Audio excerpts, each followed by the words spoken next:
Igual hoje de manhã, quando o senhor perguntou, eu estava sentado ali fora, onde o Adalto fica, estava sem ela. Os irmãos falaram para mim, onde que é? Eu falei, não, sem a Bíblia não dá, não. 3,17 de Malaquias. O Espírito ele tem trabalhado de uma maneira muito preciosa em nosso meio.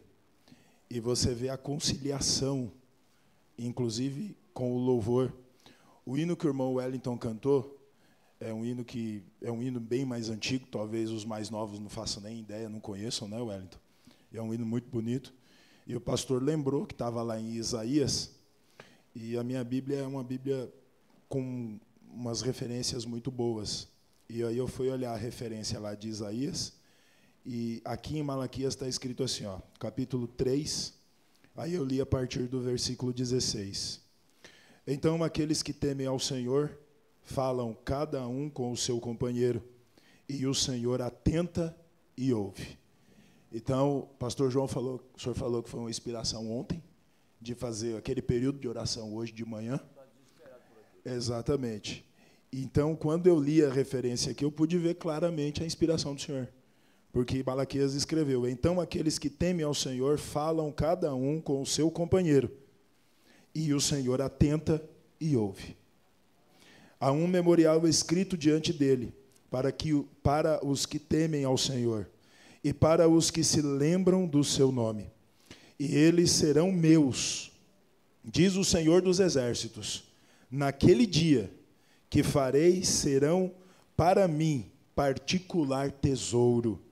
Poupá-los-ei como um homem poupa seu filho que o serve. Se você não consegue se enxergar nessa escritura, leia ela de novo. E releia ela, porque você está aqui. Nós estamos aqui, nesse tempo.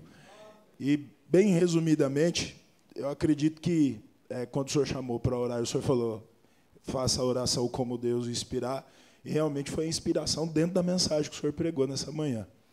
Uma coisa que chama muito a minha atenção toda vez que passa por esse assunto de adoção, quando o pastor João usou a mensagem aqui hoje de manhã, que o irmão Brana, lá com a esposa dele, naquele momento ele olha para a mão dele e ele não vê uma mão de um velho, ele vê uma mão de um jovem.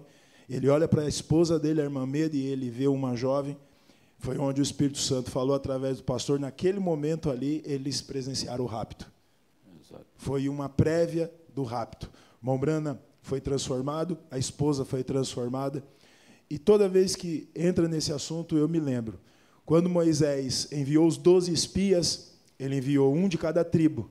E ali haviam Josué e Calebe. Os 10 vieram e esfriaram o povo, mas Josué e Calebe falaram assim, nós vamos mastigar eles como se mastiga pão.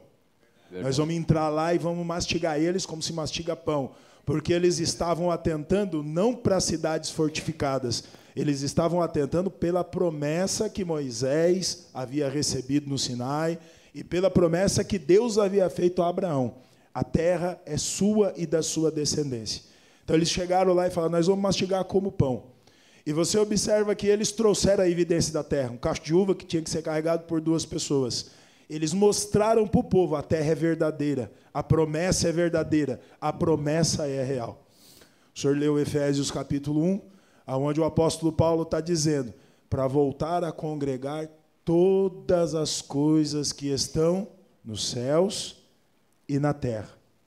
Quem está aqui na terra? Quem está aqui na terra? Você está aqui na terra. Amém. Congregar todas as coisas em Jesus Cristo. É isso que Deus tem trilhado esse caminho conosco, para nos congregar nele, para o arrebatamento. E você vai observar. O apóstolo São Paulo disse, eu conheço um homem, não sei se na carne ou fora da carne, não sei como é que foi, mas ele foi lá no 3º céu. Ele viu e ouviu coisas que não é lícito falar para ninguém, porque não era o tempo.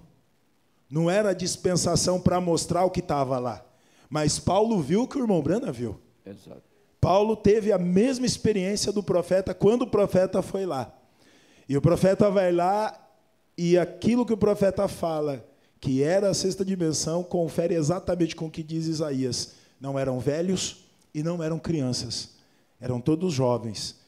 Aproximadamente entre 19 e 21 anos, ele diz. O irmão Branham trouxe a evidência da terra. Paulo trouxe a evidência da terra, como Caleb e Josué trouxeram a evidência da terra. E eles falaram para seus irmãos, a terra é boa, a terra é verdadeira. Eles esfriaram o coração e foram embora.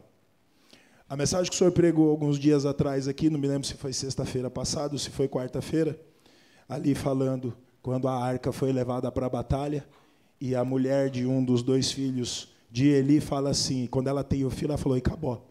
Acabou a glória de Deus, acabou a presença de Deus. Foi escola de domingo passado? Foi escola, né? Escola. Acabou a presença de Deus.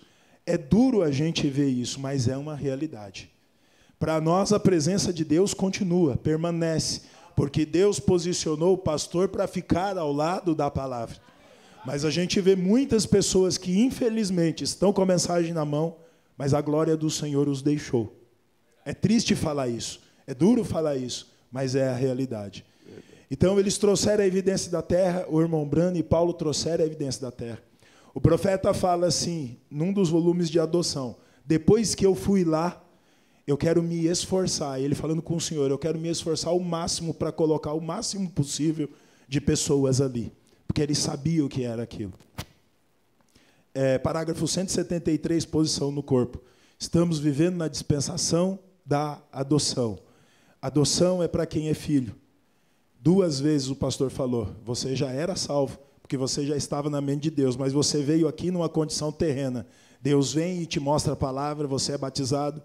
No nome de Jesus Cristo, você é selado com o Espírito Santo, Deus te tem 2 vezes. Você é dele 2 vezes. Amém? Você não é do mundo, você não é do inimigo, você pertence a Jesus Cristo. Ele comprou você com o seu sangue.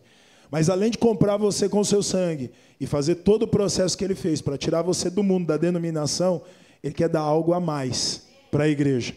Ele quer dar adoção para a igreja. O irmão Branham, eu estava tentando lembrar ali, eu não consegui lembrar, teve uma coisa que o senhor falou aqui, e na hora lá eu captei aquilo, aí eu estava tentando lembrar aqui, eu não consegui lembrar, não veio na memória o que era. Mas você vai observar. Ah, lembrei, agora lembrei. Amém. Quando o senhor falou dos esquilos, aquilo foi tão tremendo, pastor João.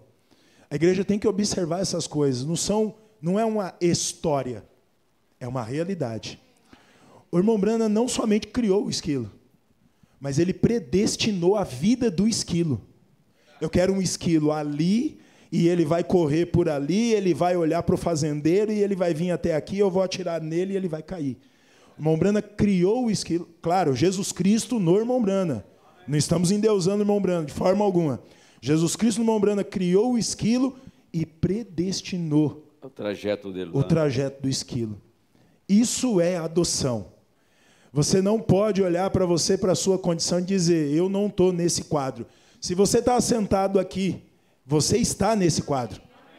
Deus não preservou você até aqui para que você simplesmente fique aqui para a tribulação. Você deve acreditar que você foi predestinado para receber a adoção.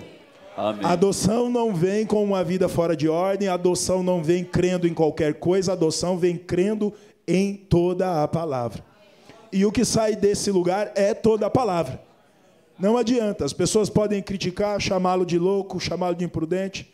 Quando o senhor estava falando aqui, eu lembrei, chamaram o senhor de lobo uma vez, não sei se o senhor recorda. Falaram, tem lobos ferozes aqui querendo tragar as ovelhas, o senhor lembra disso? Num encontro aí regional, chamaram o senhor de lobo. Não, vamos pular, não precisa falar não. Ele tem memória boa. Foi lá mesmo, é isso mesmo. Aonde foi? Não, deixa isso para lá, deixa quieto. Eu não lembro, nem sei quando foi isso. Não tem problema não, mas chamaram o senhor de lobo. Tá bom. Então, que todos fossem lobo como eu. Exato. Chamaram Jesus Cristo de Beelzebu. Não chamar de lobo está leve, graças a Deus. Mas a gente vê como Deus tem trabalhado. Uma coisa que é muito preciosa e a gente observa, aconteceu, acho que recentemente, acho que 2 vezes já, dele falar que ele não veio com a anotação dele. Particularmente, o Mondenilson falando, são as melhores mensagens. Que aí você tem certeza absoluta que o homem não está aqui. É o Espírito Santo que fala através dele. Amém. É maravilhoso. O pregador chegou no púlpito e fala, não tenho minhas anotações. Que coisa boa. É Deus que vai falar 100%. Não que não seja quando está com as anotações. Mas você tem uma segurança muito maior, que é 100% Deus. Eu creio e eu sei que vocês creem que todas as vezes é 100% Deus. Amém. Quando a gente estava ali no culto de batismo da irmã Marcela, eu falei assim, a decisão dela, Romanos 6, a decisão dela de ser batizada, de crer da mesma maneira que a mãe dela crê, começou a tirar o pecado da vida dela. Ali é só um ato público, mas o pecado já começou a deixar, porque ela tomou uma decisão. Você tem que crer. E eu disse para ela, suas lutas talvez aumentem daqui por diante. Os irmãos que estavam ali ouviram. Suas lutas talvez aumentem daqui por diante. Mas uma coisa eu posso afirmar, elas serão muito breves. Então, se você está aqui nessa noite e por algum motivo, em algum momento você pensou, eu vou embora, porque eu não aguento mais, eu não suporto mais, eu quero algo melhor, eu digo para você, permaneça, porque o tempo é muito curto. Deus está trabalhando para levar a igreja à adoção. Alguns domingos atrás, alguém pode olhar e falar assim, pastor João estava bravo. Não é que ele estava bravo. Aquele culto de oração aqui, que ele perguntou se a igreja estava morta. É o ofício isso. Você tem que aprender a separar isso. Você tem que ver o homem e você tem que ver quando é o ofício agindo. Aquele desespero dele, aquele inconformismo dele, não era o homem. Você tem que pensar sobre isso. Você tem que ver que o espírito estava inconformado. Prova disso foi hoje mais de 1 hora de oração. Deus sabia a necessidade da igreja e sabia que ela precisava orar um pouco mais e sabia que Ele poderia abençoar a igreja através daquele período de oração. Veja o período de oração e veja a mensagem que foi pregada logo depois, né? Então você deve começar a observar essas coisas. Mas, para mim, o ponto mais alto é esse. Mombrana teve a experiência do rapto. Mombrana criou o esquilo e predestinou a vida do esquilo. Isso não é só para William Branham. William Branham já foi para casa. Isso é para o povo que tem recebido a mensagem de William Branham. Porque não é mensagem dele, é mensagem de Jesus Cristo. Então, nós precisamos acordar sim. Muitas vezes estamos sonolentos, muitas vezes estamos cansados, e nós precisamos tirar isso. E isso só vai vir com oração, com jejum e com leitura. Só para terminar, eu ouvi um pregador dizer assim, e que foi uma coisa que o pastor João falou alguns dias atrás, como você quer ir no arrebatamento se você não lê? Você tem que arrumar um jeito, você tem que arrumar tempo para ler a mensagem. Fé de arrebatamento está onde? Na mensagem. Irmão, irmã, se você está aqui e você não lê, você precisa arrumar um jeito de ler. Não dá algum... Tira alguma coisa que está tomando tempo e leia. Ontem eu comecei a ler, ontem ou anteontem? Ontem, né, Juliana? Comecei a ler Atos do Espírito Santo. Mombrana fala no parágrafo, não sei se é 8 ou 10. Aquela igreja estava incandescendo do Espírito do Senhor. Coisa boa. O profeta usou esse tema aí. A igreja do Atos, a igreja de Pentecostes estava incandescendo com aquele Espírito. Eles foram obedientes, ficaram lá no cenáculo até que eles receberam. Então, eu acredito que a gente tem ouvido do Senhor em cada culto. Amém? Então, assim, bem superficial, eu acredito que é isso. Eu falei uma coisa que poucos têm coragem de falar. Diz assim, se o Senhor Jesus viesse no dia 9 de abril, dia 9, né? De abril. O Romano nasceu no dia 9 de abril de 1900, dia 6 de abril de 1909, eu inverti, né? Dia 6 de abril de 1909, nasceu William Branham.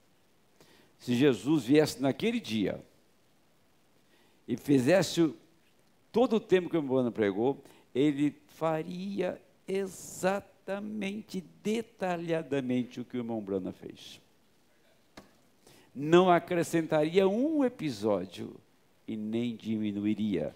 O Senhor Jesus andaria por todos os caminhos que o irmão Branham andou, o pilar de fogo vinha sobre ele, o redemoinho descia no pé de álamo, e tudo fazia igualzinho, porque o ministério do irmão Branham, de ponta a ponta, foi a pessoa de Jesus Cristo. Quem não crê assim nunca verá o que a mensagem é. Porque a mensagem é uma repetição de Deus na terra, entre nós. Graças a Deus por isso. Não vou usar todas as anotações que eu tenho nessa noite. Agradeço a palavra.